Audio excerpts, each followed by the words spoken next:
Yes, sir. Okay. All right, good evening, everyone. We're about to start the first press conference here.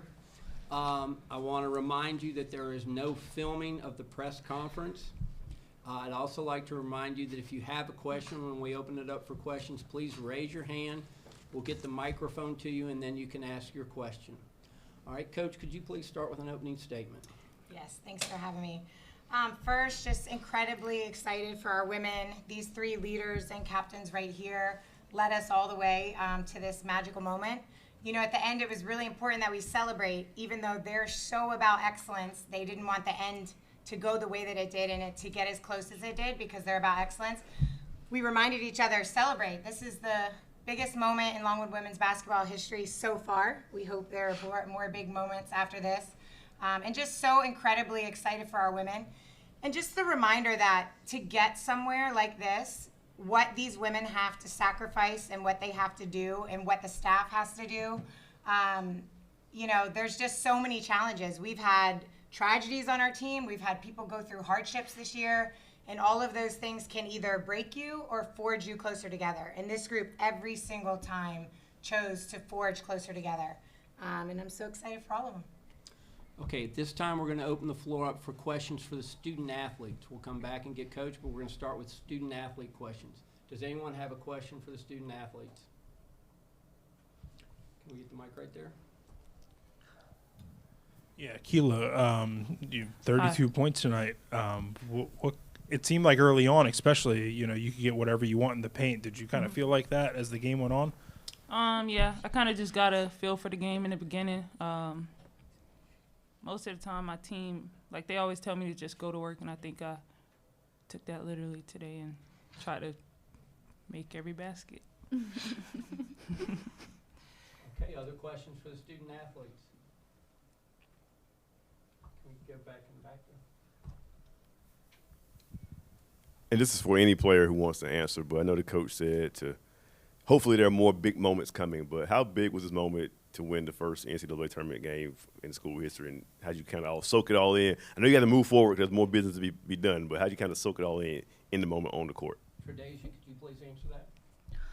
It was a big moment for us. Like I said during the Big South media, we all came here to make history and rewrite a story and write our own story for Longwood. And as you see tonight, like, we did it, and we're not done yet.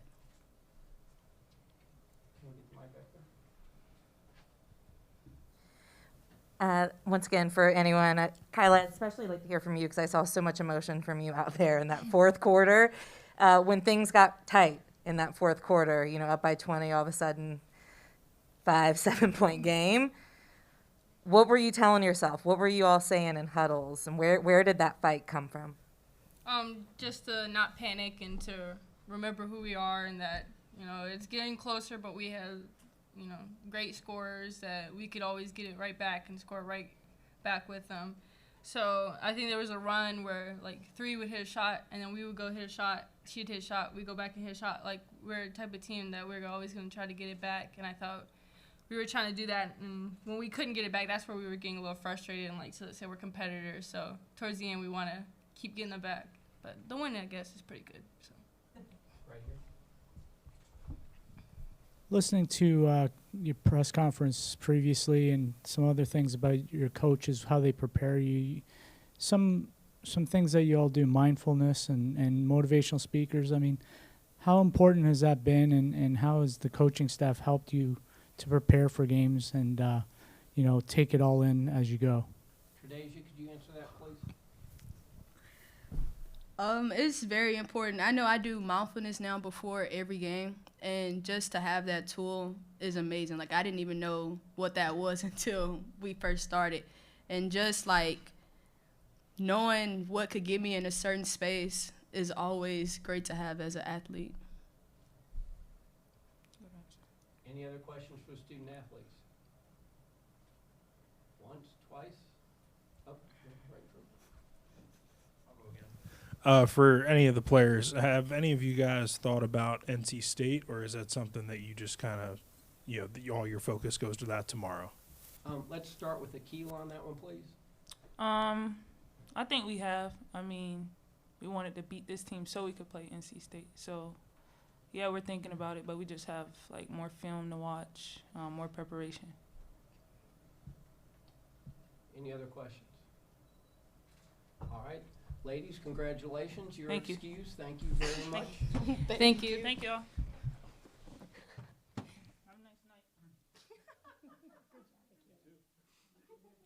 think they're pretty well set, probably. All right, we'll now open the floor up for questions for Coach. Go in the back there. To kind of follow up on Mitchell's question, I know you want to celebrate this, but when you get the brackets, I'm sure you may have peeked ahead to who's next, probably started scouting already. If you've already started scouting, when did you start that, and what have you seen from State on film so far? Yeah, great question. So we did start scouting, right away. Fortunately, we've got a good staff, and we can focus in different places. Obviously, they're, have earned everything that, they're seeding. And I think for us, it'll be go out and compete as hard as we can. We played a really tough non-conference schedule. First game was against Maryland this year. We referenced that. This year we tied them in the first quarter. And it's just, how long can you play at your best to compete with a team that on paper outmatches you? And I think that'll be our mindset going in. Obviously, yeah, we got a lot of prep to do for them. In the back there.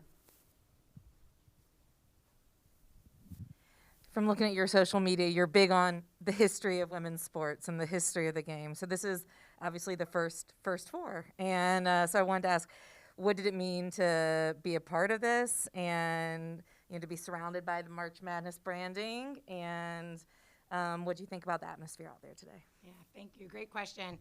We are all about women's empowerment at Longwood Women's Basketball. And if you want to be about women's empowerment, then you have to know about the women before you. And certainly, what Sedona Prince did last year as a student athlete made more progress than what some women or men have devoted their careers in terms of equity for women.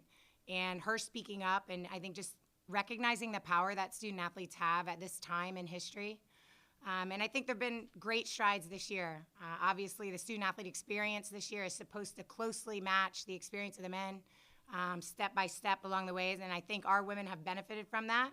We've talked about this is the first group that's getting the exact same gear as the men, and all the women before them didn't have that opportunity. So while we're very grateful for that and want to be educated about that, we want to take the next steps forward. So we're excited when the ESPN contract negotiation comes up and women's basketball can get the value that it's worth, which thankfully for what Sedona did, and then the report that came out that showed how much value there is in women's basketball, let's keep taking steps forward. And then let's get a unit for women's basketball so that when these women put in all that work and all that sacrifice and they compete at a really high level, then there's a monetary reward for the universities for that, because if you invest in women, great things are going to happen. Question up front. Mount St. Mary's thing is three-point shooting. In the first half, that did not go so well for them. Did you kind of have a feeling that at some point they were going to start falling? We did. I thought, obviously they played an incredible second half, and they were just, pretty much lights out from everywhere in the second half. We actually thought they were going to really start to drive it first since they were struggling so much from three, and they did come out, very first play, drove it at us. And then once they hit a couple, Brizzy, she just played great. We had to try multiple defenders on her until we could kind of cool her off a little bit.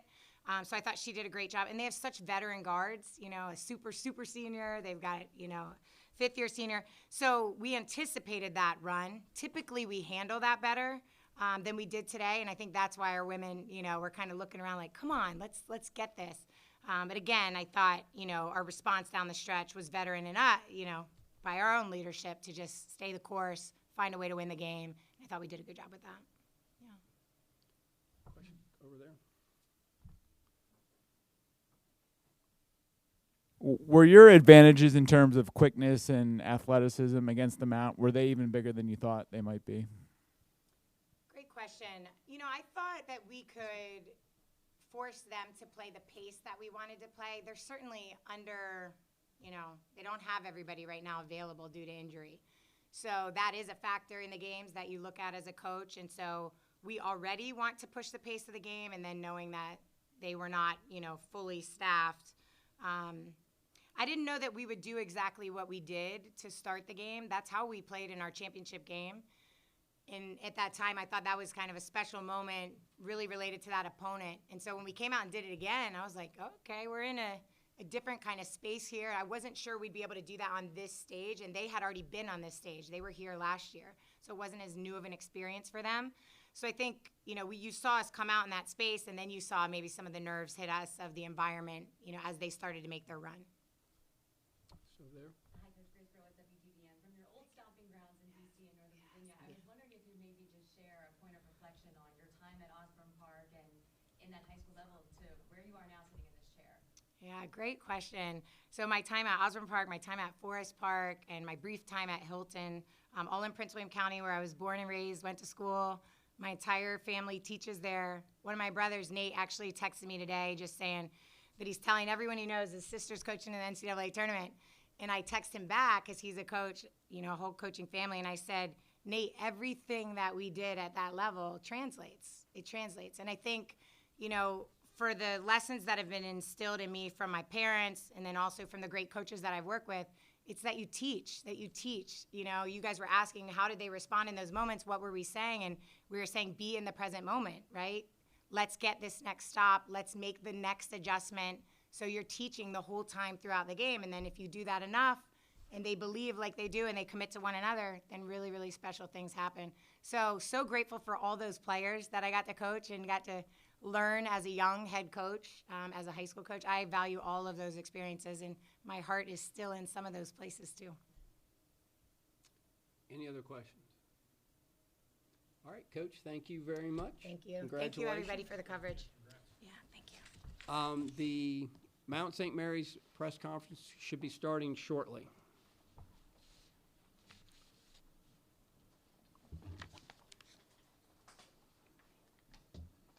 Let's get these names.